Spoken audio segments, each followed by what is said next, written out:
All right, let's get into audience emails for the week. You can email info@davidpakman.com. Sometimes tweets or Facebook messages or YouTube comments may be included.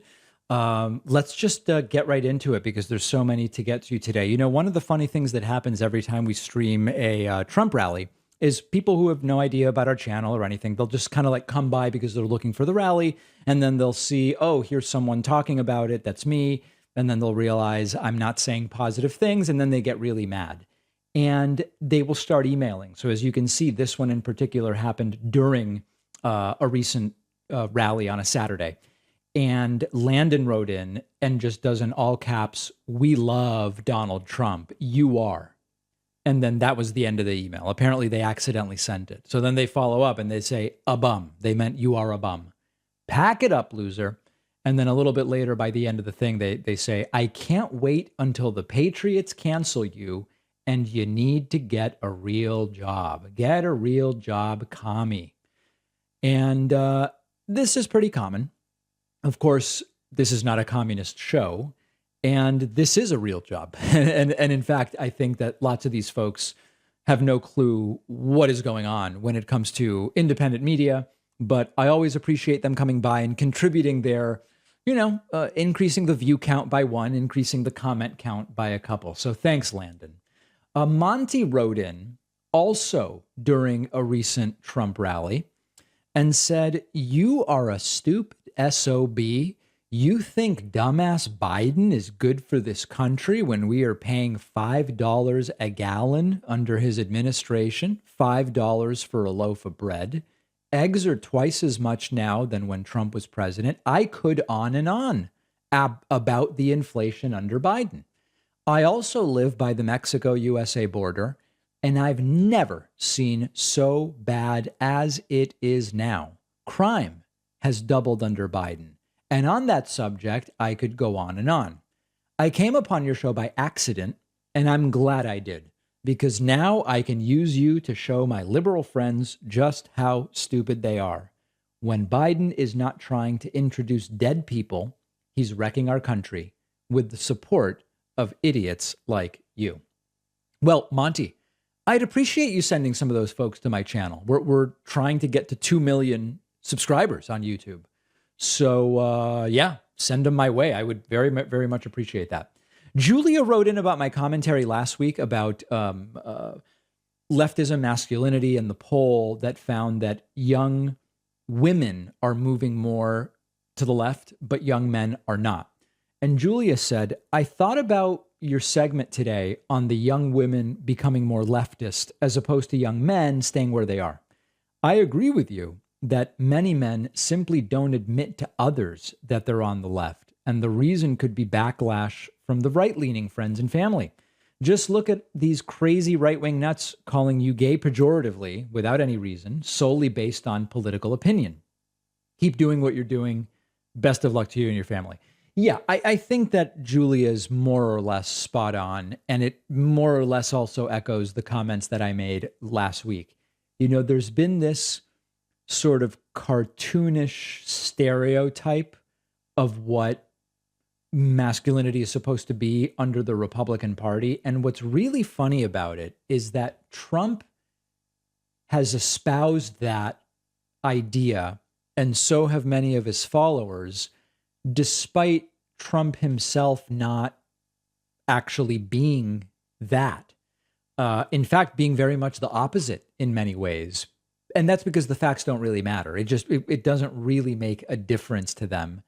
But that is the sort of picture that they have designed. And it's not a new picture, right? I mean, when we talk about they want to go back to the 1950s, part of what we're talking about are those quite rigid views, in fact, on gender and femininity and masculinity. So I think Julia is definitely onto something. Here's another message: Trump missing documents. A while back when this was breaking, someone on MT, I don't know what that is, speculated about them being in Ivanka's casket, the documents being in Ivanka's casket. Now, I think what the person means is Ivana's casket. Ivana Trump recently died. It was all about the same time, and she noted that it took 10 strong men to carry the casket, which supposedly contains her ashes. She was mostly joking, but the more things move along, the more it seems plausible. Don't they have some ground-penetrating radar they could use to check it out? Listen, I have heard all of these different hypotheses about Ivana was buried where she was buried, I guess at or near some golf course for a tax deduction. There are documents in the casket. There are burned up documents in the. I have no idea. It's really not super interesting to me. There are so many other things going on. It's speculative. I don't know that we would ever really find out if something like that was going on. My thought is I don't want to put too much of my time into that, but I know that there are many people who have been speculating about the details of Ivana Trump's casket. I will leave it to them. Luke wrote in and says, thank you. Hey, David, just want to say thanks for all of your work on the show. Congratulations on 1.5 million subscribers. I've been listening to your show for about 3 years now and much more engaged in politics than I was before I started listening. I used to be sort of an apolitical independent who thought both left and right were equally bad. Ah, yes, we called that enlightened centrism. Okay. Over the past few years, I've started to realize how radical the right-wingers have become in the Trump era and consider myself very left-leaning now.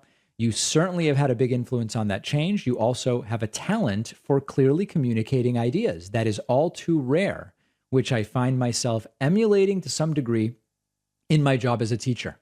Keep up the good work. You're making a difference. Here's to 2 million subscribers.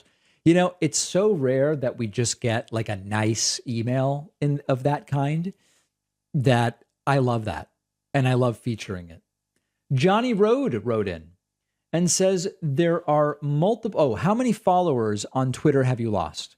There are multiple countless of reporting of users that are reporting that they have lost tens of thousands of followers. Have you lost many or any?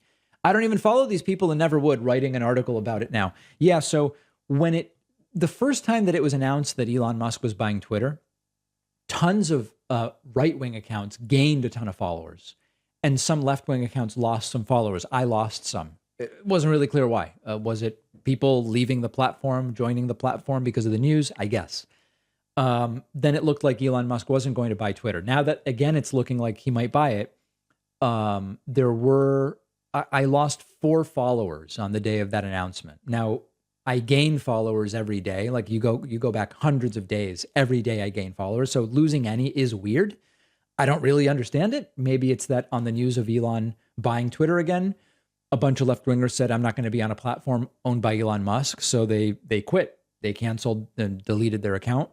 I don't really know, but it was very, very minimal, at least on my end. Edward wrote in about current gas prices and says, David, sir, why is it that Republicans no longer talk about gas prices? Pretty obvious. I just think it's funny how Republicans only pin gas prices on Biden when they're high. To be clear, I'm in agreement with you. President doesn't control gas prices in either direction. I just find it funny how Biden is only associated with high gas prices in their mind. Love your show, Edward. Well, Edward's wrong about one thing. It is true that many of them are just not talking about gas prices anymore. Many are talking about them and lying. Trump keeps saying they're so high and they're going even higher. And he'll use numbers a little bit less now that gas prices are down. The other thing is over the last few days, they've actually started to tick back up. And again, these very same people who have been totally silent on it for weeks now, months in fact, are now back to talking about the gas prices. It's the same circle. It's worthless. It's really not worth much of our time. They're going to do their routine no matter what's going on with gas prices. I say we just move on and focus on more important things. AT wrote in and asks why. Says Trump's most likely going to run for president again. My question is, why would someone enter a race and expect to win when they know the other side's cheating? If he enters the presidential race, it is a total admission he never believed the race was stolen. Not quite. The logic here is good logic, which is if Democrats have it all rigged, why would any Republicans even bother to run? Why would any Republicans even bother to vote? Because Democrats are just going to steal it. The way they get around this is they say, if enough of us vote, it will overwhelm the voter fraud. And so we can still win, even though there will be some fraud. That's how they kind of close the illogical loop of logic that they've created. They say, yes, there's going to be fraud. It's rigged. They're cheating. But if we have a big enough margin, we'll end up winning by a little bit after all of their cheating is accounted for. I know it doesn't make any sense. It's completely wacky. But that's their argument. That's what they claim. info@davidpakman.com. Get your questions in, comments, requests for corrections. I'm glad to entertain, and even a little bit of trolling. Not too much, but a little bit of trolling. We have a great bonus show for you today. Sign up at joinpakman.com. You'll get instant access, instant. And then if you are not part of that group, we'll be back Monday with a new show and a new bonus show.